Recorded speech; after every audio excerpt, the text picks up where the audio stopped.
Bon Henri, bienvenue parmi nous. Très content de t'avoir. C'était planifié depuis très longtemps. Et là, ça y est, nous y sommes. Et quand nous avons prévu ce rendez-vous, le guide n'existait pas encore. Le guide des aménagements cyclables. Donc c'est une superbe occasion de présenter ce guide. Alors Yves, pour te présenter un peu, j'avais noté 3 choses importantes. Tu es le référent technique de Paris-en-Selle en matière d'aménagement cyclable. Donc si l'association Paris-en-Selle a besoin d'un conseil ou veut faire un projet, c'est toi qui... Un des référents techniques. Un des référents techniques. Restons modestes. Il y en a combien de référents techniques? Il y a Simon aussi, qui est le co-auteur du guide, donc il fait partie. Et puis sinon, on a une petite équipe maintenant de gens qui sont un petit peu intéressés à la technique au sein de Paris-en-Selle. Donc je ne suis plus tout seul. Super. J'ai jamais été tout seul, mais on est moins tout seul à deux. Super, c'est le rêve de chaque association, de ne pas être seul. Et puis... tu as donc le co-auteur du guide dont nous allons parler tout à l'heure. On va présenter ce guide. Et d'ailleurs, Rive a emmené quelques exemplaires. Il coûte 20 €. Il peut être acheté en ligne. Si vous tapez dans un moteur de recherche guide aménagement cyclable Paris-en-Selle, vous allez trouver le lien pour acheter ce guide. Donc vous pouvez tout à l'heure prendre ces exemplaires si vous le souhaitez. Et puis, tu es aussi cofondateur de Solcy, le seul cabinet dédié à l'urbanisme cyclable et aux politiques cyclables en France, que tu as cofondé avec Charles Maguin il n'y a pas si longtemps. Donc voilà, on aura l'occasion à la fin d'en parler aussi. Juste pour commencer, pour te présenter un petit peu, pour que les gens viennent à te connaître, est-ce que tu peux te présenter un peu? Est-ce que tu es parisien d'origine, par exemple? Est-ce que je devrais l'être? Non, je suis parisien d'adoption, donc pas d'origine. Ça fait 2014-2019, donc 5 ans que je suis à Paris. Je suis genevois d'origine, donc on pourrait dire que Genève. Voilà, Genève. C'est officiellement en Suisse, mais bon, c'est officiellement en Suisse comme Marseille est officiellement en France. Voilà, j'ai fait mes études à Lausanne, qui pour le coup est vraiment en Suisse, la vraie Suisse. Des études de quoi? D'informatique. Rien à voir avec ce que je fais aujourd'hui, mais donc j'ai fait des études en informatique et j'ai fait 3 ans de travail en informatique en m'intéressant au sujet cyclable. Et à force de m'y intéresser, ça a pris un peu tout le temps disponible que j'avais, tout le temps de cerveau que j'avais, et au point de décider d'essayer de me lancer dans ce domaine-là, et donc de faire une pause qui durera, on verra combien de temps ça durera, mais de faire une pause dans mon domaine initial d'études qui est l'informatique. Et le vélo, ça a déjà commencé pendant tes études? Non, pas du tout. Non, ça a commencé quand? Ça a commencé à la toute fin de mes études, je pense le dernier mois de mes études, quand j'étais encore à Lausanne, et que j'ai lu, c'est le livre d'Olivier Rasmont, Le pouvoir de la pédale, qui m'a mis en scène. Je suis potentiellement le seul qui me suis mis au vélo à la suite de juste un livre. Mais t'intéresser au sujet ou carrément faire du vélo? Les deux. En fait, moi au départ, je suis surtout beaucoup passionné de transport. Voilà. Rien à voir avec l'informatique non plus, mais ça a toujours été une de mes passions. Et donc, je me suis beaucoup intéressé au transport ferré, au réseau de bus, etc. Et donc à Lausanne, notamment, qui n'est pas du tout cyclable, faut le savoir. Lausanne, c'est un peu catastrophique dans une Suisse qui est déjà pas forcément exemplaire sur tout. Surtout la Suisse romande, donc la Suisse francophone qui est plus en retard que la Suisse alémanique, sans vouloir verser dans les clichés, mais bon, il y a des choses qui sont malheureusement vraies. Donc j'étais surtout intéressé par les transports. À Lausanne, je me déplaçais uniquement avec le réseau de transport public. Et le vélo, j'en faisais le dimanche en été de temps en temps, des balades de 2 heures, pas en lycra parce que j'avais pas de lycra, mais vélo de ville classique. Alors non, vélo VTC un peu, donc semi rando avec des petites suspensions, mais quand même pas des gros pneus de VTT. Enfin, un truc un peu intermédiaire. Et donc pour moi le vélo c'était de la balade, du sport, c'était essentiellement ça. Et le livre d'Olivier Rasmont, il m'a fait voir le vélo comme un transport, et comme un transport qui avait besoin d'infrastructures. Et là, manque de bol, j'adorais les transports et j'adorais les infrastructures sur les transports, et c'est là que ça a commencé à partir en cacahuète pour rester dans le ton de... Et comment comprends, tu dis, j'étais intéressé par les transports, c'est-à-dire tu lisais des livres sur les bus ou parce que c'est comme très spécifique comme sujet. Oui et non, hein. Heureusement qu'il y a des gens qui s'y intéressent, parce qu'il faut bien faire rouler des trains, les concevoir, Ah non, alors des livres, oui, j'en ai peut-être lu, mais je m'intéressais surtout aux évolutions des réseaux, aux techniques, à comment on faisait. J'ai beaucoup été passionné de tram aussi, et je m'intéressais pas mal à la France sur le tram, parce que la France a été le pays du tram. Hein. C'est pas forcément connu de la population générale, mais la France a créé quelque chose avec le tram. C'est elle qui a relancé le tram, qui a fait le renouveau du tram, et c'est elle qui a associé le tram aux opérations de renouvellement urbain intégral. Donc le fait qu'on fait un tram et qu'on refait tout de façade à façade et qu'on remet tout à plat et qu'on repense complètement la ville autour du tram, ça c'est plus ou moins une innovation française, et oserais-je dire un domaine d'excellence française. Voilà, donc oui, on peut. Il y a des choses quand même qu'on réussit en France, hein, mine de rien. Sauf qu'on oublie le vélo parfois. Ah, mais c'est pas. Voilà, il y a des choses qu'on réussit, et puis il y a des domaines où. Voilà, c'est comme en Suisse, la Suisse est championne du monde avec le Japon sur les trains. Mais pour moi, ils sont pas bons en vélo. La Suisse alémanique est meilleure en vélo que la Suisse romande, mais globalement, ils sont, de mon point de vue, pas bons en vélo. Les champions du vélo, c'est les Pays-Bas, et un peu le Danemark aussi, mais surtout les Pays-Bas. Donc voilà, il y a des pays qui sont meilleurs que d'autres dans certains domaines. Voilà, la Suisse, c'est les trains, la France, c'est le tram, on peut le dire. D'accord. Et les Pays-Bas, c'est le vélo. Alors, ta présence sur Twitter, parce que je crois qu'on est nombreux à te suivre sur Twitter, tu t'appelles Eoshin, E-O-S-H-I-Y-N. Alors, j'ai jamais eu l'occasion de te poser la question, mais qu'est-ce que ça veut dire? Mais ça veut rien dire du tout. Il me fallait un pseudo quand j'avais 14 ans. Et voilà, il date d'à peu près cet âge-là. Et c'est pas impossible que... Enfin, ça fait un moment que je me dis que je vais le changer et changer le pseudo Twitter. Donc j'ai changé déjà le nom Twitter qui s'affiche. Et je me dis que je vais aussi changer le pseudo. Et ce qui me bloque un peu, c'est que je me dis il y a peut-être des gens qui me cherchent encore sous ce pseudo-là. Et surtout, je sais pas ce que ça va donner avec les permaliens et tout, si ça va pas foutre la merde en changeant le pseudo. Donc voilà, je repousse un peu, mais je pense que je vais changer. Je vais changer. Ah, d'accord. Parce que sur ton nom, on te trouve toujours. Oui, bien sûr. Oui. Aussi, quand je lis tes tweets, moi je les lis avec beaucoup d'intérêt parce qu'on a besoin de tes conseils. Lesquels les tweets que je retweete avec les chats ou... Je sais que t'aimes bien les chats ça aussi. Oui, ça m'intéresse, ça me fait très plaisir aussi. Mais là, quand je parle d'urbanisme sur tes conseils que tu peux donner, j'ai l'impression aussi que tu es très précis sur le langage, sur la langue française. J'ai l'impression que ça te passionne aussi. Ou est-ce que c'est juste une impression? Si on commence à faire la liste des choses qui me passionnent, je pense qu'on en a peut-être plus que pour la soirée. Ah ben. Mais oui, entre autres, oui, les langues d'une manière générale. J'aime beaucoup la linguistique aussi. La langue française aussi. Les petits points d'orthographe, les petits points de... Il paraît que je suis un peu réputé aussi pour ça. Oui, pour être une sorte de grammaire nazi. Alors, commençons par Paris-en-Selle, les aménagements cyclables, référents techniques. Donc tu fais beaucoup de propositions, tu élabores des propositions pour la ville de Paris. Juste un petit état des lieux sur cette ville. On vient de voir Anne Hidalgo qui a inauguré un compteur totem qui va compter les vélos qui passent sur le réseau Express Vélo devant l'hôtel de ville. Il en est où ce réseau? Il en est où ce réseau?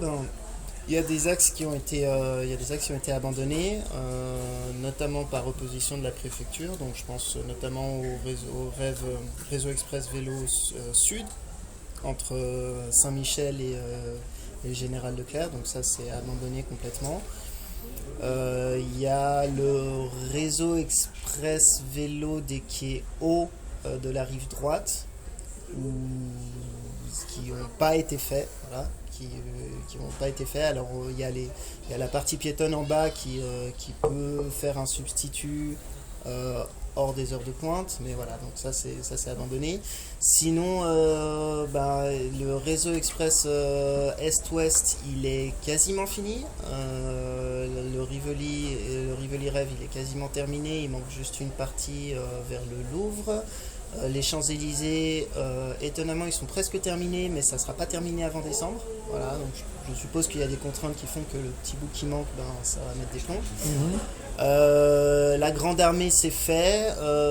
La Porte-Maillot, ça ne sera pas fait avant 57 ans, parce qu'il y a le projet de RER, plus le projet Millard, plus le projet Tram, plus le projet Tout refaire, plus plein d'autres trucs. Donc ça ne sera pas fait tout de suite. Et la partie nord, elle est bien avancée. Donc je crois qu'elle est ouverte de Châtelet à Château d'Eau. Et au nord de Magenta, elle est quasi ouverte aussi. Et il manque la partie entre Château d'Eau et Magenta. Et en particulier la traversée de Magenta qui a pris du retard parce qu'il y a eu un nouveau refus de la préfecture. Donc ils ont dû refaire des plans, recommencer à zéro, et donc ça arrivera plus tard.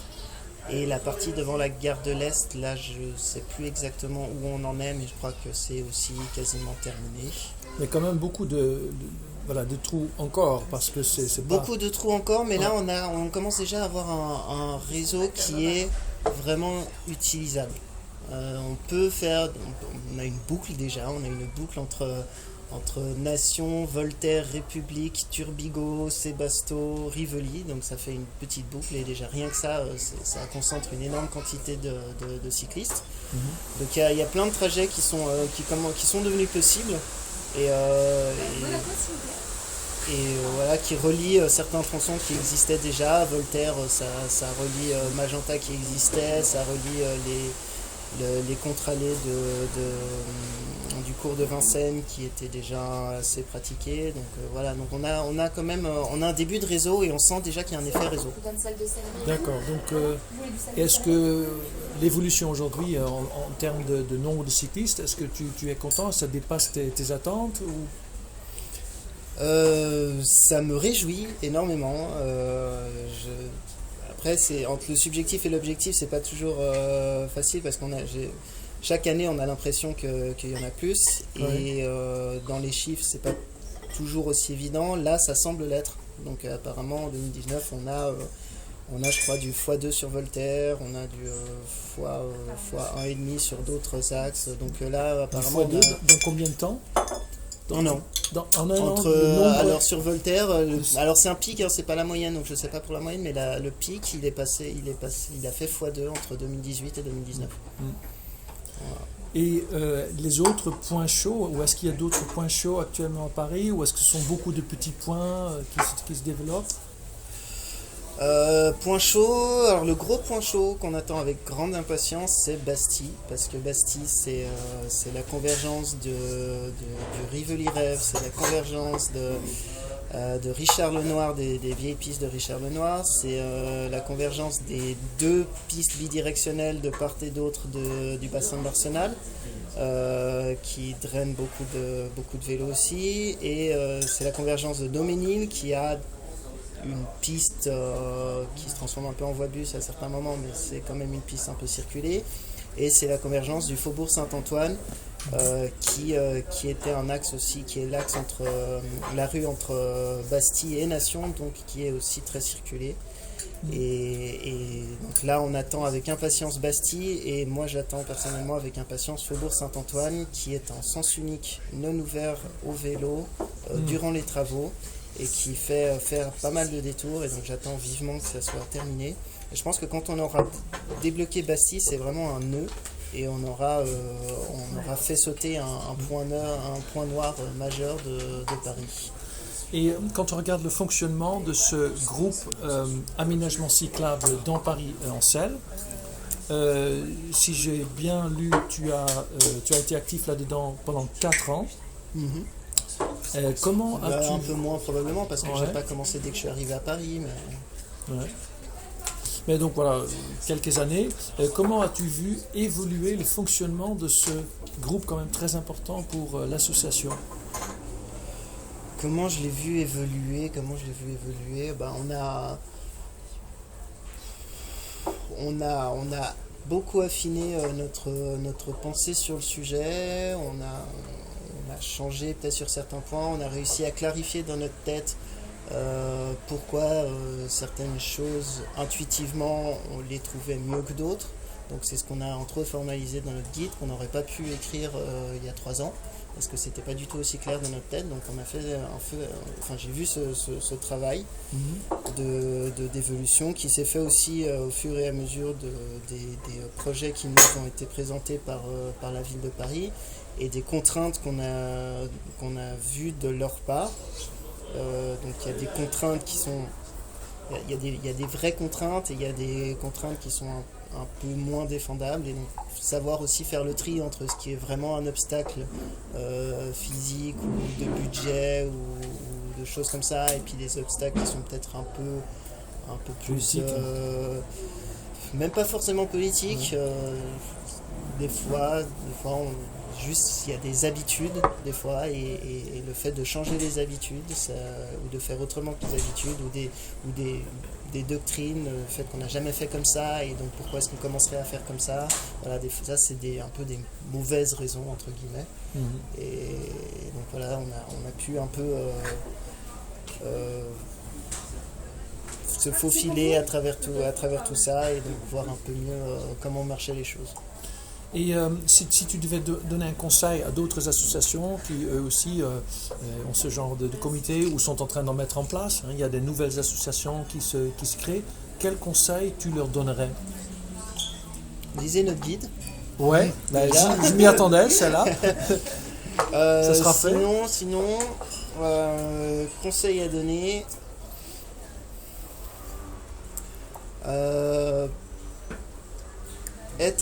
Alors, comment je peux formuler ça? Écoutez attentivement les arguments qui vous sont donnés en face, sans forcément les prendre pour argent comptant. Donc il faut tu peux donner un exemple? Non, parce que j'ai rien qui me vient de vraiment concret, mais on a peut-être... ça nous est peut-être arrivé à Paris-Ancel de faire un peu preuve j'ai pas le mot qui me vient, mais de... Clairvoyance. Non, pas de clairvoyance. Clairvoyance, c'est très positif. Non, un peu plus négatif. Quand on a peut-être été un peu trop imbu de nous-mêmes à certains moments, ou un peu trop sûr de nous, ou on a eu l'impression qu'on nous menait en bateau. Et donc, voilà, face à des interlocuteurs, aucun interlocuteur n'a envie d'être considéré un peu de cette façon-là. Donc peut-être que des fois on a manqué un peu d'humilité, oui, tout à fait.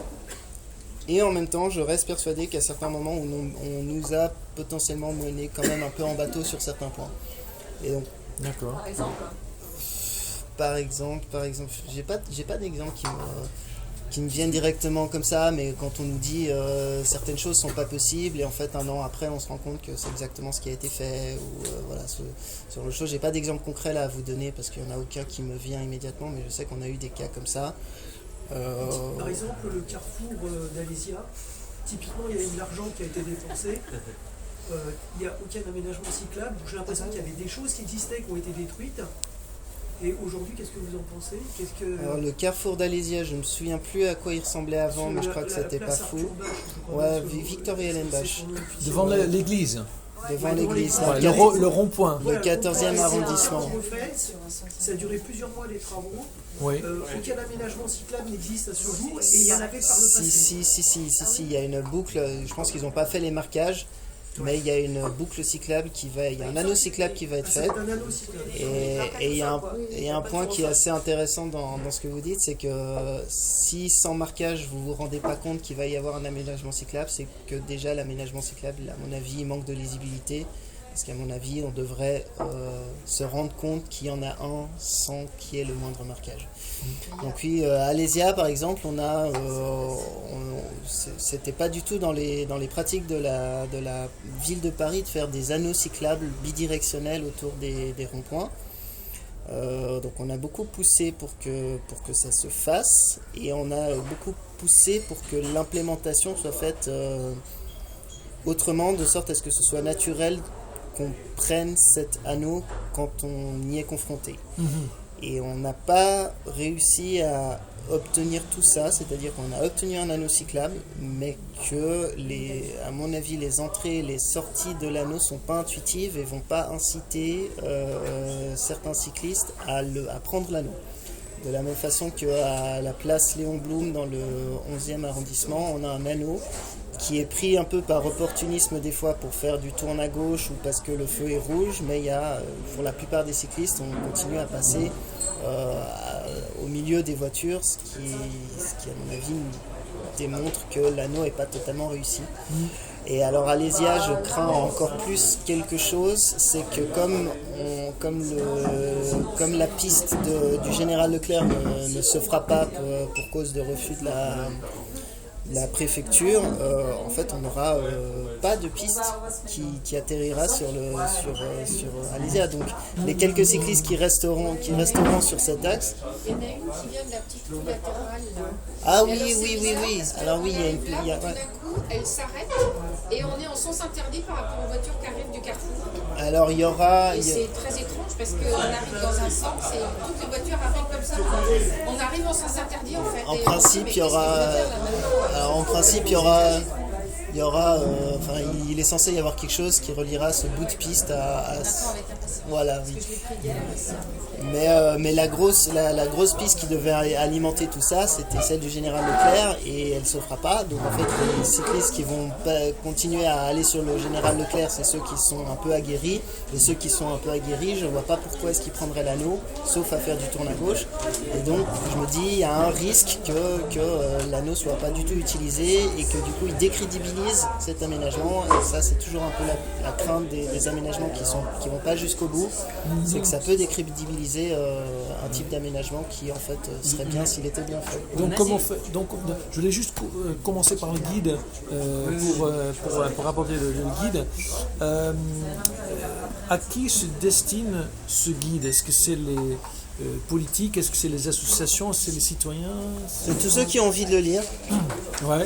Au départ, on l'a fait pour formaliser un peu notre vision des choses au sein de Paris-Ancel. Et donc le tout premier public de ce guide, c'est nos propres adhérents à Paris-Ancel, et notamment ceux qui sont responsables de groupes locaux, pour qu'ils sachent ce que notre association défend, et qu'on n'aille pas défendre certaines choses dans un des groupes locaux et une chose complètement différente dans un autre. Ouais. Donc au départ, ça s'adresse surtout aux adhérents et aux responsables de groupes locaux, et ensuite ça s'adresse au reste des militants cyclistes, donc pour voir s'ils adhèrent un peu aussi à notre point de vue, si on peut peut-être propager ou au moins susciter le débat sur cette vision des choses qui change un peu de la vision habituelle ou des arguments habituels pour le vélo en France.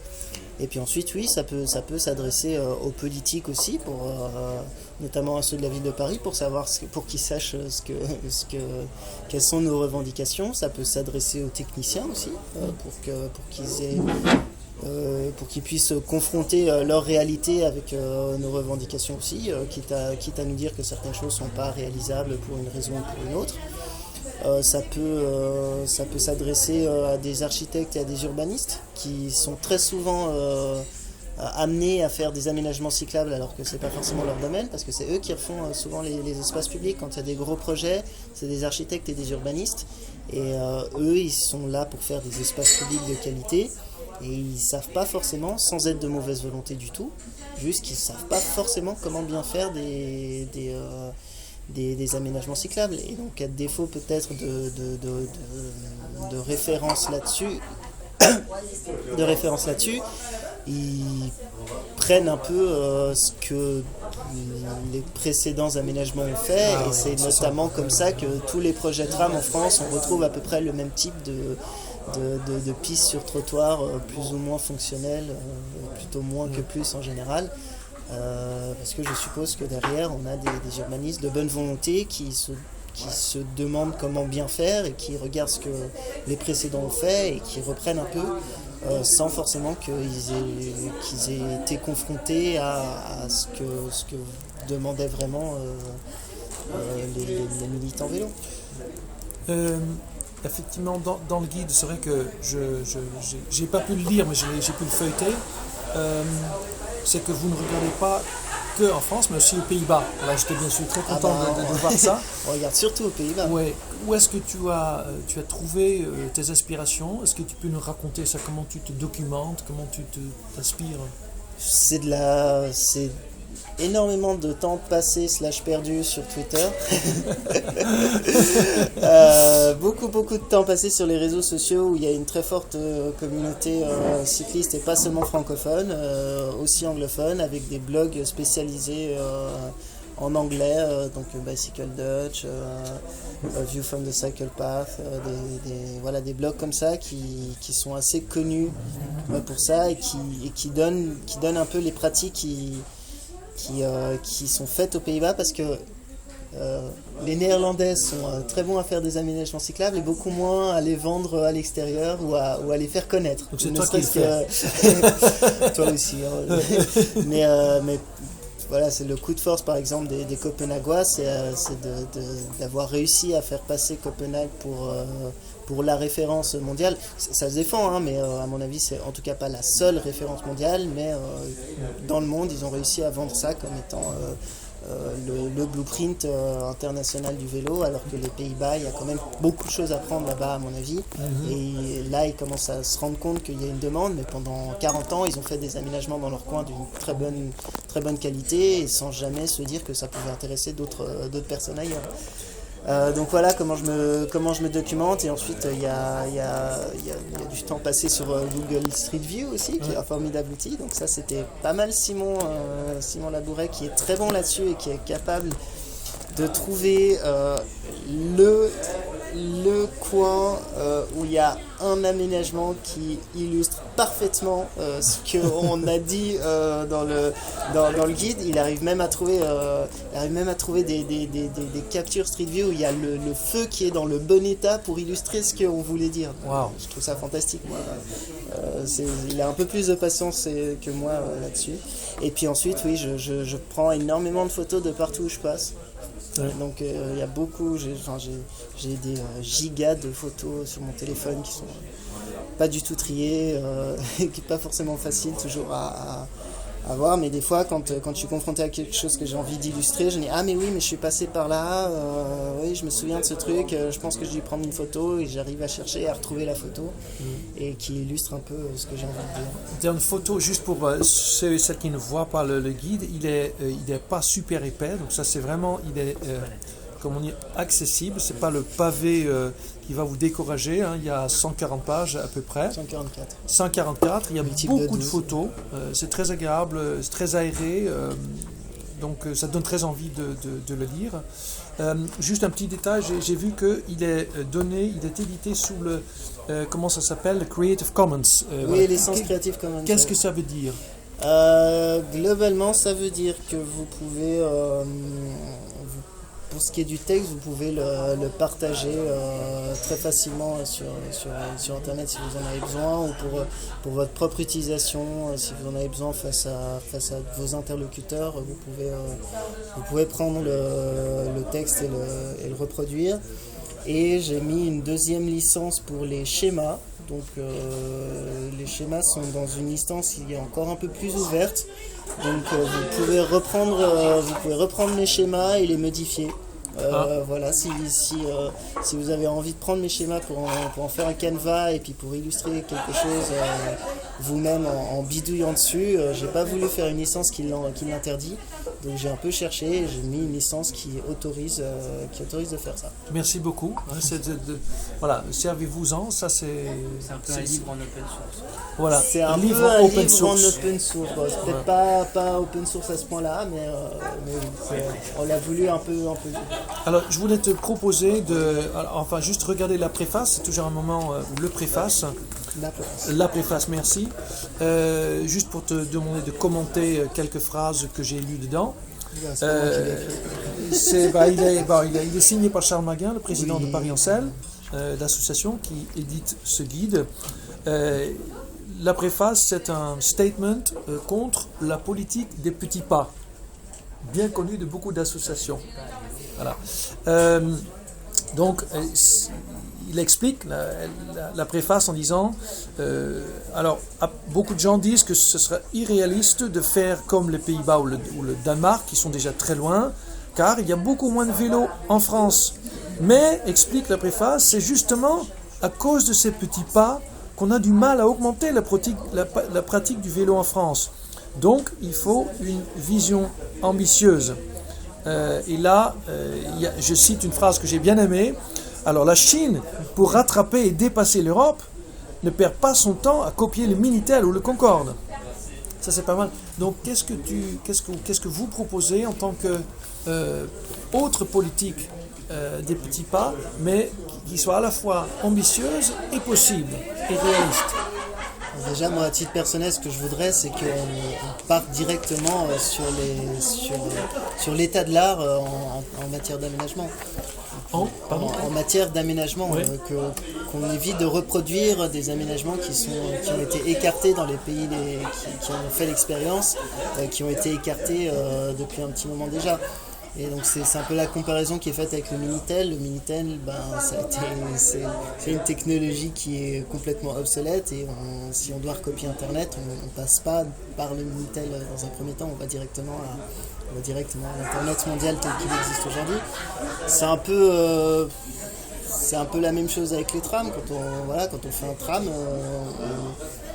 ça n'a peut-être pas été comme ça pour les tout premiers trams de France, mais très vite on s'est dit si on veut que le tram marche, il faut qu'il soit vraiment bien dès le début. Il ne faut pas qu'on fasse un demi-tram avec des rames un petit peu lentes et inconfortables, et puis ensuite on changera les rames, on mettra des rames un peu plus confortables, puis ensuite peut-être on lui donnera un site propre pour qu'il soit un peu plus rapide, puis ensuite peut-être qu'on fera un système de billettique qui est un peu plus pratique à utiliser. Non, il n'y a pas eu tout ça, dès qu'on fait un tram, c'est directement, c'est du façade, tout va être refait, tout va être plus beau, ça va être un deal breaker.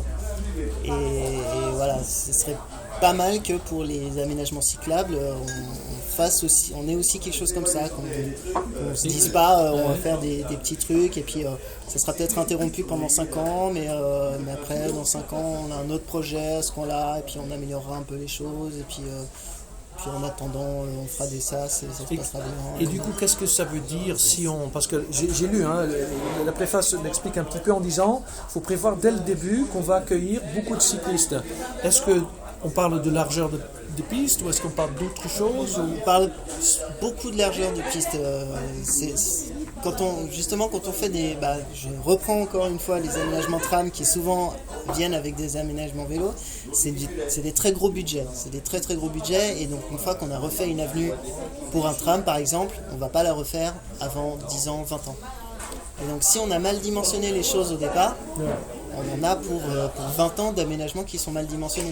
On a un exemple qui est iconique à Paris, qui est connu de tous les Parisiens et une bonne partie de Franciliens, je pense aussi, c'est le boulevard Magenta, qui a été fait, et évidemment je vois des sourires, qui a été fait avec une piste cyclable coincée entre deux alignements d'arbres, à 1,20 m de largeur. Oui, effectivement, c'est pas avec le tram, par contre c'était un projet façade, gros budget. Et donc voilà, et on a planté une deuxième rangée d'arbres. Donc quand on a des arbres, après on les coupe pas parce qu'on ne coupe pas des arbres, c'est pas bien. Quand on a refait tous les réseaux en dessous, les trottoirs et tout, on ne refait pas tout de suite parce que ça coûte cher de faire des évacuations d'eau, de changer l'évacuation des eaux, etc. Et du coup, Magenta, ça date de 2006 et il y a eu quelques petites améliorations pour que ça soit un tout petit peu moins catastrophique, mais globalement, le 1,20 m de largeur de Magenta, on ne le changera pas sans refaire complètement Magenta. Et on est en 2019.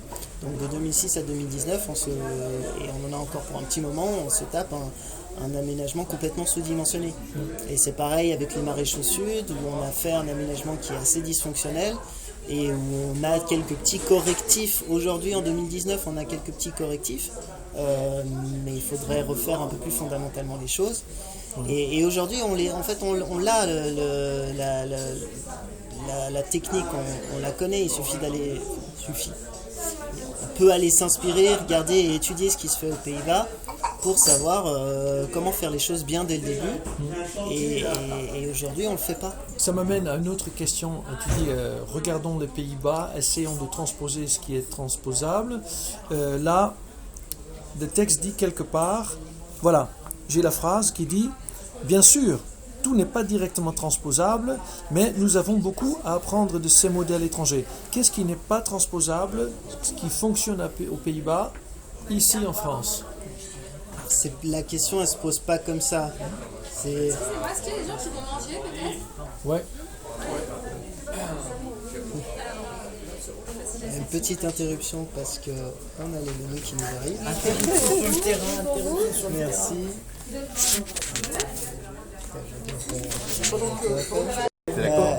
Pourquoi ça? C'est par manque de connaissances ou pour pas gêner trop la voiture? C'est pas forcément pour pas gêner trop la voiture parce qu'un tram, si on doit le faire passer dans une rue où il n'y a plus la place de faire passer les voitures, ben on vire les voitures. Donc en fait, gêner la voiture, ça c'est pas dérangeant, mais on le fait pour le tram. On fait pas pour beaucoup, on fait pas pour les vélos, pas encore, ou pas vraiment, ou pas totalement. Mais non, pourquoi est-ce qu'on le fait pas? Parce que on n'a pas l'habitude on s'est jamais dit que ça serait bien de faire, on s'est même pas dit qu'il y avait un sujet pendant très longtemps, on s'est même pas dit qu'en fait il y avait un sujet sur les aménagements vélos. On s'est dit qu'on avait des techniciens, ils savent faire des routes, ils savent faire des trams, ils savent faire passer des voitures, donc forcément ils savent faire du vélo, parce qu'on s'est pas dit que c'était une expertise à part, donc ça commence par là en fait. Et il y a vraiment souvent, c'est même pas de la mauvaise volonté, c'est juste l'absence de conscience qu'il y a un sujet de réflexion dans l'histoire. Il n'y a pas eu de conception globale, c'est Il ça? y a eu une conception, d'abord on fait le tram, donc on fait passer un tram et le tram il est structurant, c'est-à-dire que c'est lui qui dicte la contrainte. Parce qu'un tram c'est un gros machin, ça a des angles de gyration qui sont importants et donc on fait d'abord passer le tram, c'est la première chose. Ensuite, on fait s'écouler les voitures là où il reste de la place et on s'arrange pour que les voitures ne bloquent pas le tram. Enfin, on essaye, sauf à Paris. Et ensuite, dans ce qui reste, on colle le vélo et puis on se dit pas forcément qu'il y a aussi une question du vélo et qu'il faut savoir comment faire. On se dit, bon ben voilà, là il reste une contre-allée, on peut faire un double sens cyclable, ça va marcher. Là il y a un carrefour, on va faire passer sur les trottoirs, pas de souci, ça va marcher. Et donc par petits bouts, on va prévoir des aménagements et sans forcément se rendre compte qu'il y a un sujet.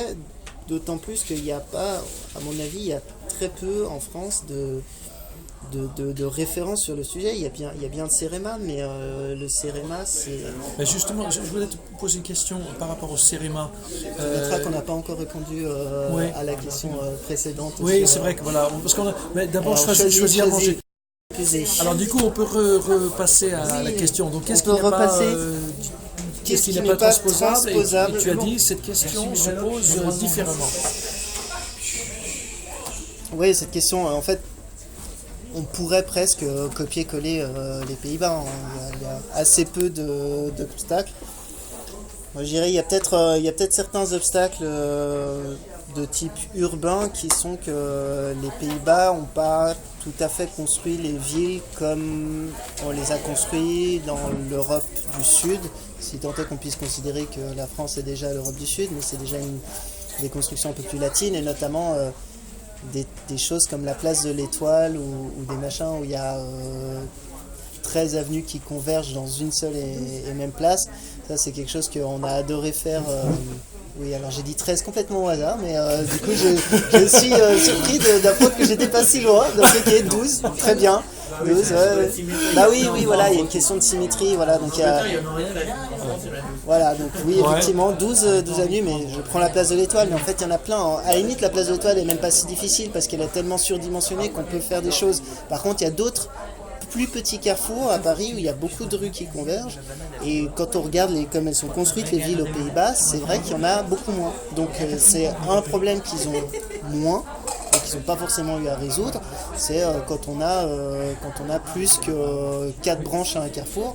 C'est très rare aux Pays-Bas qu'on ait plus de 4 branches à un carrefour, parce que les villes sont construites différemment. C'est intéressant, oui. Voilà, donc c'est des choses comme ça. Et donc ça, à la limite, c'est des vraies différences, mais ça ne veut pas dire qu'on ne peut pas transposer, mais ça veut dire que peut-être il y a des réflexions et des cas, des problèmes que les Pays-Bas n'ont pas et que nous, on va avoir.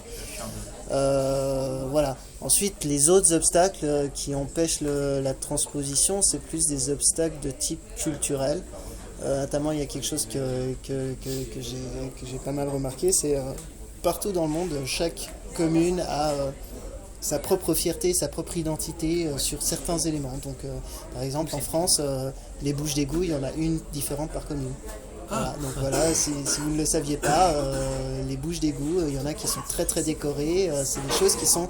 Et chaque commune, et c'est vraiment pas qu'en France, hein, c'est un peu partout dans le monde, chaque commune a ses petits éléments, ses petits machins, ses petites choses. Et il y a des choses qui sont aussi propres à certains pays, et par exemple le fait qu'en France on ait beaucoup de pavés, alors qu'aux Pays-Bas on a plus des briques. Il se trouve que les briques, elles sont un peu plus confortables à rouler à vélo que les pavés en France. Et il se trouve que beaucoup plus confortables à rouler que les pavés en France. Et il se trouve que les pavés en France, ils sont considérés comme étant un petit peu patrimoniaux, et qu'à certains endroits, certains protecteurs du patrimoine nous disent qu'il faut garder des pavés parce que ça fait partie du patrimoine. C'est ça, c'est une question culturelle aussi. C'est tout à fait culturel, et le fait que, surtout à Paris, il y a une question il y a des symétries à garder, il y a des alignements de trottoirs à garder, il y a des choses comme ça, il y a des façon d'aménager les carrefours aussi. Les carrefours, la France aménage ses carrefours comme aucun autre pays du monde. Dans tous les autres pays, on aura plutôt tendance à faire beaucoup de phases de feu, beaucoup de marquages dans le carrefour, et à faire des carrefours qui restent, qui sont jamais bloqués. En France, on a une autre approche des carrefours. Peut-être un peu routière, encore que ça se débat, mais où on va plutôt viser de faire le moins de phases possible, de faire le moins de marquages possible, parce que les marquages pourraient perdre des automobilistes. Ok, pourquoi pas. Voilà, donc c'est des aspects culturels. J'avais parlé des alignements, le fait d'avoir des symétries et des alignements, ça fait que ça peut poser des problèmes sur comment éviter les arrêts de bus, par exemple, comment contourner les arrêts de bus quand on doit garder un alignement de trottoir, c'est tout de suite beaucoup plus compliqué. Voilà, quand on doit faire des quais de bus qui doivent faire 2,30 m, c'est beaucoup plus compliqué que quand à Copenhague ils font des quais de bus qui font 1 mètre et que ça leur va très bien. Quand on a 20 000 habitants par kilomètre carré, avec une discipline qui est peut-être un peu moins présente, c'est plus difficile de faire des aménagements à la copenhagoise, par exemple, où ils font beaucoup de pistes qui font 5 cm de haut. Probablement que si on essayait d'importer ça directement en France, on aurait une piste qui est très peu utilisable. Voilà, donc c'est des aspects un peu plus culturels et peut-être liés à des densités qui sont un peu différentes. Mais on a aussi beaucoup utilisé l'aspect culturel comme excuse, à mon avis, pour pas faire de choses. Parce que est-ce que vous arrivez justement à aller outre, à faire évoluer ça à Paris en se disant oui, ok, c'est culturel, mais quand même pour la sécurité et le développement de la pratique du vélo, il faut aller au-delà. Pas pour tout, hein. On a toujours pas réussi à avoir de carrefour canonique hollandais à Paris, par exemple, même si on a des choses qui commencent à y ressembler, notamment sur le réseau Express Vélo, on retrouve quelques éléments des carrefours hollandais, mais on n'a pas encore le carrefour hollandais canonique tel qu'on le voit souvent aux Pays-Bas. Mais oui, si, on a obtenu certaines choses qui auparavant n'étaient pas du tout dans le logiciel de la direction de la voirie. Donc les anneaux cyclables bidirectionnels, qui sont pas forcément pertinents partout, avant d'en faire la louange, mais voilà, ce genre de choses, avant c'était inenvisagé car jamais fait. Et là, aujourd'hui, on a déjà 3 carrefours à Paris où on a des anneaux cyclables. Donc, des bidirectionnels, on a Léon Blum, on a Alésia, donc Victor et Hélène Bach, et on a... Ça serait bien que le 3e vienne directement à l'esprit comme ça. Il me semblait qu'on en avait un 3e. Peut-être pas bidirectionnel. On a Cambronne qui est... vélo, parce que oui, vélo. Oui, tout à fait, oui. Non, Cambronne, c'est pas bidirectionnel, mais c'est le même type d'aménagement, en moins fonctionnel, parce que il y a plusieurs erreurs qui ont été faites, et c'est pas bidirectionnel. Enfin, voilà, donc il y a des choses qu'on a obtenues, et des fois c'est des petits détails. C'est est-ce que on peut se passer d'un feu vélo à tel endroit. Voilà, il y a quelques années, c'était exclu de se passer d'un feu vélo dans telle configuration, et là aujourd'hui on se dit on va essayer, et a priori ça va marcher. Et donc voilà, donc c'est des petits éléments comme ça qui s'allongent, mais c'est à chaque fois des petites victoires qui se passent totalement inaperçues, mais c'est des choses qu'on a réussi à arracher au monolithe qu'est la direction de la voirie des dépassements, qui doit avoir beaucoup d'employés, et où il y a beaucoup d'inertie parfois. En termes, parce que là tu as donné beaucoup de détails, parce que le diable est dans le détail. Quand on dézoome, quand on regarde le guide, il y a 2 principes qui sont expliqués, la séparation et l'efficacité. La séparation, je crois comprendre tout de suite, parce qu'il s'agit de séparer les vélos du trafic motorisé. Ça va être bien compliqué aussi. Mais si on fait un zoom sur l'efficacité, c'est un mot très vaste, très vague. Piste cyclable efficace, comment tu l'efficacité, surtout ce que je pense qu'on essaye de dire, c'est que c'est très facile en fait de faire des pistes séparées, sécurisées, que personne ne prend. C'est extrêmement simple en fait. On peut en faire très peu. Il suffit de faire quelque chose vaguement sur le trottoir, qui suit à peu près ce que font les piétons. On fera plein d'angles droits à chaque fois qu'on a un gros carrefour. Voilà, c'est une piste qui est parfaitement sécurisée et qui est parfaitement séparée de la circulation. Sauf que du coup, elle est totalement inefficace, et donc elle n'intéresse personne. Voilà. Parce qu'il y a les angles qui sont qui sont mal faits, parce que peut-être qu'on est réinséré de manière un peu sale, parce que elle sera mal séparée des piétons, donc on aura des piétons dessus, donc elle sera inutilisable, parce que à chaque rue qu'on croise, ça fait chtunk, on a 7 cm de hauteur de trottoir à traverser, et on a 5 sur le chemin, parce qu'il y a 40 feux en plus que si on était sur la chaussée. Donc voilà, je pense que c'est un peu ça ce qu'on veut dire par l'efficacité d'une piste. On fait pas... Il y a une tendance parfois qu'on voit chez les... Excuse-moi, juste, il faut que je commente. D'accord, donc je comprends un peu mieux. Donc oui, l'efficacité, c'est... oui, je disais, on a rencontré certaines tendances parfois, parmi les techniciens notamment, de faire 2 aménagements, de faire un aménagement pour les cyclistes débutants, les familles, etc., qu'on fait très sécurisé et très peu efficace, et un autre aménagement où on fait passer par une voie bus par exemple, par le milieu du carrefour, etc., pour les cyclistes aguerris. On a beaucoup de ces doubles aménagements, et notamment la place Léon Blum, c'est un peu ça. La place Léon Blum, on a un anneau cyclable pour les personnes qui désireraient un maximum de séparation, et pas forcément toujours très efficace selon par où on vient et où on va, et un itinéraire direct qui passe au milieu des voitures, qui est pour les cyclistes aguerris. Et le technicien que j'avais rencontré à l'époque, lui-même était cycliste, et il disait j'ai fait ce truc autour, mais je sais très bien que les gens comme moi, ils vont passer au milieu. Ça, voilà, nous, ce qu'on dit, c'est faisons un seul aménagement qui convient à tout le monde et qui est efficace et qui est attractif aussi bien pour le collégien que pour le mamille, le cycliste en lycra qui veut aller vite. Et c'est tout à fait possible. Et quand on regarde des vidéos et la réalité de ce qui se passe aux Pays-Bas, les cyclistes sportifs aux Pays-Bas, ils ne passent pas par la route, ils passent par la piste, parce que la piste, en fait, elle leur convient très bien. Parce qu'elle est bien. Ouais. Parce qu'elle est très bien. Ouais. En termes de piste, j'avais vu dans une ville qui s'appelle Montluçon, un projet de trottoir partagé qui ressemble à ça. Donc vous voyez voilà, une tracé qui ne continue pas et où les cyclistes et les piétons sont mélangés. Et ça m'avait déclenché une grande déception. Et pour partager cette déception avec tout le monde, j'ai envoyé un tweet avec le texte message au maire de France. Ne jamais mettre une piste cyclable sur le trottoir, voici pourquoi, avec la hashtag pas de piste sur trottoir. Et donc Charles Maguin il a répondu, c'est très technique mais c'est très important, il a répondu en disant sortons de l'opposition trottoir-chaussée et créons la piste cyclable comme un domaine à part qui n'est ni la chaussée ni le trottoir. Qu'est-ce que ça veut dire ? Alors juste pour le contexte de l'aménagement qu'on voit à Montluçon, il ne s'agit même pas d'une piste sur trottoir, il s'agit d'un trottoir où on fout les vélos. Donc ça c'est quelque chose qui n'est même pas réglementaire et ça c'est quelque chose qui est assez fantastique avec la France, c'est qu'il y a des choses qui ne sont pas réglementaires, qui n'ont jamais été réglementaires et qui sont mises en place tranquillement dans la plus grande des impunités. Donc ça c'est quelque chose qui n'est pas réglementaire. Au regard de quel règlement ?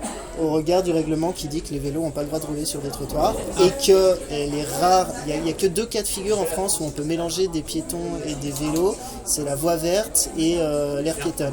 Sauf que l'aire piétonne c'est pas un trottoir et la voie verte c'est pas un trottoir. Donc en fait quand on a un trottoir et une chaussée aussi clairement identifiée que dans le projet qu'on voit ici sur Montluçon, on ne peut pas mettre les vélos sur le trottoir, c'est pas réglementaire. Et si s'ils appellent air piétonne sur le trottoir, là, c'est... Air piétonne sur le trottoir, non, ça n'existe pas. Enfin, s'ils appellent air piétonne, ce qui est... Oui, mais ça n'existe pas. Une aire piétonne, c'est une rue. Enfin, c'est une rue, c'est une place, mais ça ne peut pas être... mais du coup, qu'est-ce qu'il faut ? Parce que le message de Charles était attention, si vous communiquez comme ça, les politiques vont dire donc il ne faut pas de piste sur le trottoir, donc il faut le mettre sur la route. Du coup, c'est pas bon non plus. Ouais, donc alors soit ça peut atterrir à des bandes ou ça peut atterrir à des pistes qui sont séparées de manière minimale avec juste un tout petit séparateur de 30 cm.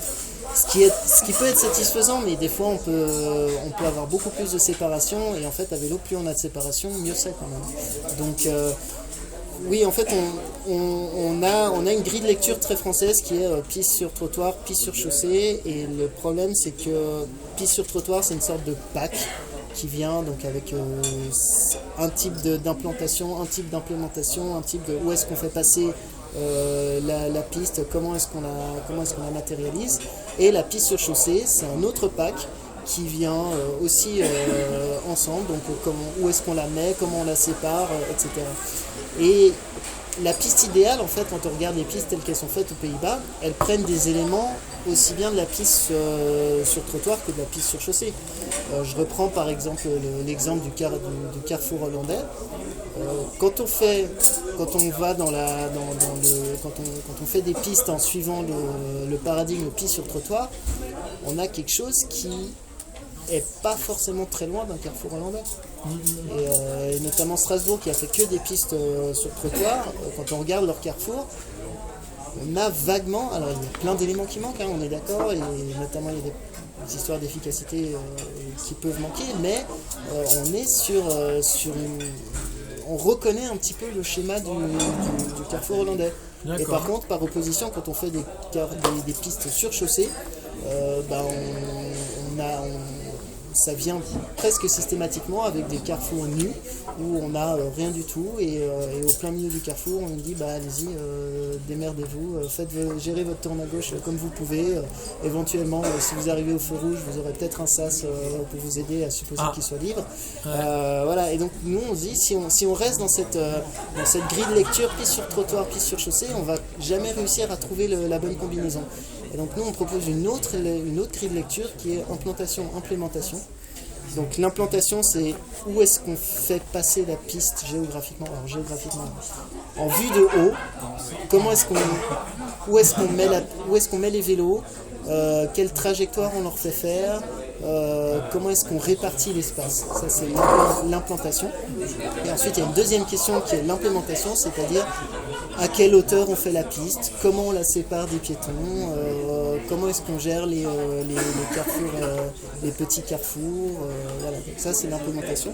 Et avec cette grille de lecture, on devrait pouvoir arriver au modèle hollandais qui a donc 3 domaines de voirie au lieu d'en avoir 2.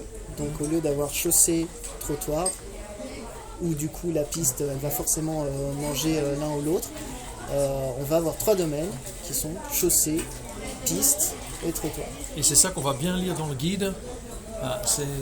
Justement, tu as dit SAS Vélo, c'est une autre chose sur laquelle je voulais faire un petit zoom, parce que ça fait souvent débat sur les réseaux sociaux, parce qu'il y a des associations qui militent pour avoir des SAS Vélo, et il y en a beaucoup, et puis, Paris-Ancel n'est pas favorable au SAS Vélo. Et justement, à ce c'est sujet, pas la position la plus facile à défendre d'ailleurs. Et donc c'est pour ça que j'ai dit tiens, je vais l'aborder, parce que c'est. Alors j'ai lu justement aussi un tweet que Charles avait envoyé en réagissant à un bruit positif par rapport au SAS Vélo. Il a écrit j'espère que cette partie du plan vélo, c'est-à-dire concernant le SAS Vélo, parce qu'il voulait généraliser le SAS Vélo, sera abandonnée tant les SAS Vélos sont l'antithèse de l'infrastructure cyclable. Et puis il a renvoyé évidemment vers le guide de Paris-Ancel. Et puis j'ai lu aussi un tweet de ta part où tu as écrit aussi le SAS Vélo, c'est l'enfant de la bande cyclable, des feux rouges et de la ville sans hiérarchie du réseau viaire, assez fréquente aux Pays-Bas dans les années 80. Il a quasiment disparu depuis. Donc c'est pas moi qui l'ai écrit, c'est Simon dans le guide. C'est une phrase de Simon. Non, rendons à Simon ce qui est à Simon, parce que c'est lui qui a parfois ces formulations que je trouve excellentes. D'ailleurs, j'aurais jamais réussi à trouver quelque chose d'aussi bien. Mais comment que dire? Donc il faut pas de SAS.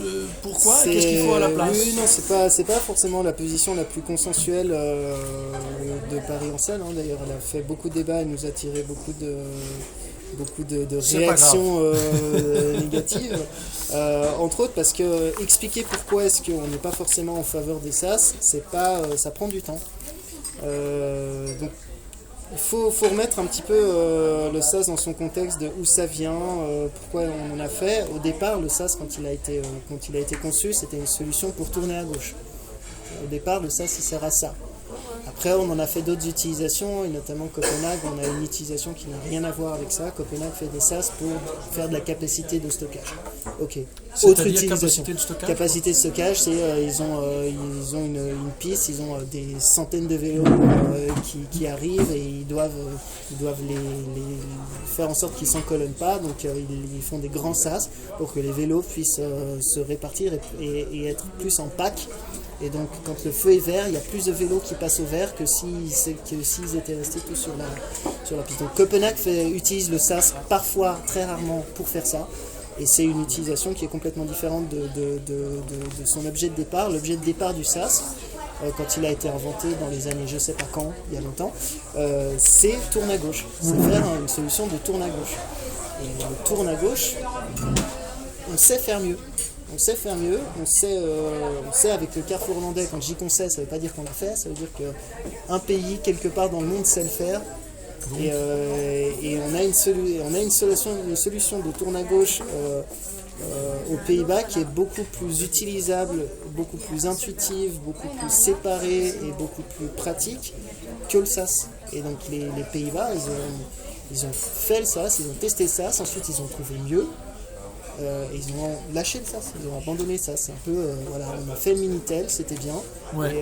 Et ensuite, il y a eu un truc qui était un peu plus mieux, qui s'est appelé l'Internet et qui a évincé le Minitel. Voilà, c'est un peu ça avec le SAS, et en particulier en France, le SAS, il est particulièrement dysfonctionnel, peut-être encore plus qu'ailleurs. Parce qu'on a une autre particularité en France qui est qu'on ne fait quasiment pas de ligne d'effet des feux, ou que la ligne d'effet des feux elle est optionnelle et matérialisée de manière extrêmement faiblarde. Et donc on a appris aux automobilistes français à s'arrêter à hauteur du feu, parce que c'était la règle générale pendant très longtemps et que c'est la règle encore aujourd'hui quand il n'y a rien d'autre. Et donc les automobilistes français, ils ont pris l'habitude de s'arrêter à hauteur du feu. Et quand il y a un SAS qui est en plus, je vois un nom dans l'Assemblée, pourquoi non? Les automobilistes, justement, le rôle d'une association cycliste, je pense, c'est aussi de faire de la pédagogie et d'essayer au niveau des municipalités de proposer des choses pour apprendre aux automobilistes à réagir. Et en particulier, moi j'avais vu une campagne à Saint-Nazaire, où justement on apprenait, quand les SAS vélos sont sortis, on apprenait aux automobilistes où il fallait s'arrêter. Et ça a marché? Ah oui, Saint-Nazaire a été l'une des premières villes à utiliser SAS vélo, ils l'ont généralisé. Mais est-ce que ça a marché? Moi, je Est-ce que l'utilise les en tant que automobilistes... cycliste et en tant qu'automobiliste à Saint-Nazaire, et moi j'ai pas de difficulté à m'arrêter dans les deux cas où je me trouve. Parce que ça Et fait... j'ai pas le sentiment que les gens, il faut un certain temps pour apprendre, mais je crois même que le rôle d'une association, c'est de proposer à la mairie justement un panneau pédagogique. Et je sais que c'est une association cycliste à Saint-Nazaire qui a proposé le panneau. Moi je l'avais montré il y a 2 ans à Phare à vélo. Au tout début de Phare à vélo, je l'avais présenté. Et je sais que mais ça venait pas de la mairie, ça venait d'une association de cyclistes qui avait proposé ce panneau. Et Saint-Nazaire, c'est une ville qui est très précurseur dans pas mal de choses. Moi, dans l'enquête que j'ai fait sur le vélo taf, si je me souviens bien, c'est Saint-Nazaire qui avait mis en place les premiers vélos en libre service pour les habitants. C'était les vélos jaunes, si je ne me trompe pas. C'est la Rochelle, ça. C'était la Rochelle. Bon, bah, j'ai dit une connerie. Au revoir. J'ai de mémoire. Alors je coupe parce que... je peux peut-être répondre. Oui, si tu veux, oui. Oui, non, c'est peut-être aussi une différence d'approche qu'on a à Paris-Ancel, c'est que plutôt que de travailler sur les comportements, on pense assez fortement que les comportements ils sont énormément façonnés par les aménagements et par la lisibilité de l'espace public. Donc c'est peut-être effectivement un caractère prépondérant à Paris-Ancel, c'est qu'on va pas je veux dire perdre de l'énergie, mais c'est pas forcément de la perte, mais on va pas fournir de l'énergie à essayer d'éduquer les gens. On va plutôt fournir de l'énergie à essayer d'adapter l'espace public pour qu'il soit intuitif d'utilisation et qu'en fait tout le monde comprend ce qu'il doit faire naturellement sans qu'on ait besoin de leur faire des petits panneaux pour leur expliquer comment ça fonctionne. Voilà, en particulier à Paris où faire de la pédagogie, il y a quand même 12 millions d'habitants sur la mégapole, ça risque de prendre un peu de temps si on doit éduquer les 12 millions d'habitants, alors que de faire un aménagement, ça prend du temps aussi, il ne faut pas croire, mais potentiellement ça sera plus efficace plus rapidement. Alors, ça c'est une explication très claire, une ambition louable. Et moi j'espère qu'elle va réussir. Je propose de faire dire un petit mot sur Solcy et après de couper l'enregistrement et puis voilà, de vous donner l'occasion de poser des questions. Pour parler du cabinet que tu as monté avec Charles. Vous l'avez monté quand? En avril de cette année, avril 2019. Ouais. Et alors, c'est comment de mûrir un projet pour une entreprise, ensuite de le monter? Tu peux raconter, parce que je pense qu'il y a d'autres personnes qui réfléchissent aussi à faire ça. Comment ça se passe? C'est l'aventure. Hein. C'est l'aventure. Non, moi, ça fait un moment que je mûris cette idée, parce que donc, quand j'avais encore mon précédent travail dans l'informatique, je passais à peu près tout ce que j'avais de temps libre à faire ce que je fais sur les aménagements, sur des petits schémas par-ci par-là. Et quand j'ai quitté mon précédent travail, je me suis dit je vais prendre une pause et je vais prendre le temps un peu de faire un maximum et peut-être de reprendre un travail après. Et je me suis rendu compte que je continuais à passer à peu près une grande partie de mon temps éveillé à faire ça. Et donc au bout de plusieurs mois où on ne fait que ça toute la journée et on se rend compte qu'on a quand même pas le temps que ça suffit pas à tout combler, qu'on passe notre temps à faire ça, on se dit si je reprends un travail dans un autre domaine, je sais que ça va être compliqué parce que je vais toujours avoir envie de revenir. Ta passion est là. Voilà, ma passion est là, donc autant essayer de concilier passion et revenu. Donc c'est de là que ça vient, et on a eu un peu ce sentiment justement qu'en France il y avait peut-être un marché qui pouvait exister, qui était embryonnaire à mon avis encore, mais il y a peut-être un marché pour faire du conseil très très spécifique vélo aménagement. C'est-à-dire qu'il n'y ait pas du conseil d'urbanisme, qu'il n'y ait pas un conseil de mobilité, qu'il n'y ait pas un conseil d'espace public, c'est un conseil de comment on fait une ville cyclable et comment est-ce qu'on aménage une bonne piste cyclable. Et comment est-ce qu'on rend, parce que c'est vrai qu'on n'en a pas parlé de ça, comment est-ce qu'on rend une ville cyclable dans tous les endroits où on ne peut pas faire de piste, parce que c'est une grosse partie du guide, il y a une énorme partie sur toutes les rues où il faudrait faire autre chose que des aménagements durs pour que ça fonctionne. Et à Amsterdam, l'écrasante majorité des rues, c'est des rues où il n'y a pas d'aménagement séparé, par exemple. Voilà. Donc il y a peut-être un marché sur ça. Il y a peut-être que le savoir-faire est soit pas disponible, soit disponible, mais avec pas assez de gens par rapport à la demande. Et concrètement, aujourd'hui en France, on continue à avoir plein de grands projets qui sortent où il n'y a aucune limitation de budget, parfois il n'y a pas de limitation de place, parfois on part même d'un endroit où il n'y a pas de bâtiment existant et on fait des choses qui sont sous-optimales. Donc peut-être qu'il y a un manque. Et on s'est dit avec Charles qu'on allait peut-être essayer de combler ce manque. Et donc voilà, on a créé celle-ci pour Solutions Cyclables, pour faire du conseil en urbanisme et en politique cyclable. Et tes échanges, comment ça se passe, tes échanges avec des clients potentiels? Est-ce que... Les clients, on est encore en avril, donc on est encore un petit peu, on n'est pas en vitesse de croisière, on est encore en train de chercher un petit peu le modèle complet, comment ça va se passer, mais voilà, on propose différentes prestations aux collectivités, que ce soit pour faire des schémas directeurs cyclables. Ça va être votre produit phare? Ça va être pour moi, on a 3 produits phares pour l'instant. Donc il y a schéma directeur cyclable, il y a assistance à maîtrise d'ouvrage dans le cadre d'une avenue ou d'une rue spécifiquement. Donc schéma directeur cyclable, c'est comment est-ce qu'on fait un plan vélo. Alors, ça c'est schéma directeur cyclable. Et on va dire on fait passer par cet axe, ça sera vaguement cet aménagement-là, etc. Ensuite il y a une aide un peu plus concrète sur une avenue en particulier où on nous dit il y a 16 mètres de chaussée, comment est-ce qu'on peut faire l'aménagement le plus fonctionnel possible. Donc ça c'est une deuxième prestation. Et puis ensuite il y a une troisième prestation, plus de formation ou de sensibilisation des services publics, des services techniques, comment fonctionne l'usager à vélo en fait. D'accord. Voilà, donc qui on vise, pourquoi est-ce qu'on fait ça et pas ça, pourquoi est-ce que l'usager se comporte de cette façon et pas d'une autre, voilà, donc ça c'est la troisième produit phare de celle-ci. D'accord, et tu as déjà l'expérience, tu as déjà fait des formations aussi à la FUB. J'ai fait des formations à la FUB, j'ai fait des formations en interne à Paris en Seine. Je suis très impatient de tester des formations un peu face à des vrais professionnels.